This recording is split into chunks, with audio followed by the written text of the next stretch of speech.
Ayan guys, welcome sa aking channel. Meron ako dito nga another naman na pang cleansing o juice.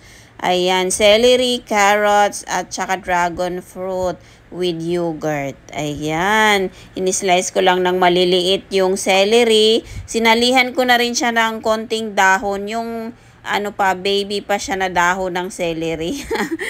Para may ano naman, parang may dahon ba o gulay. Ayan.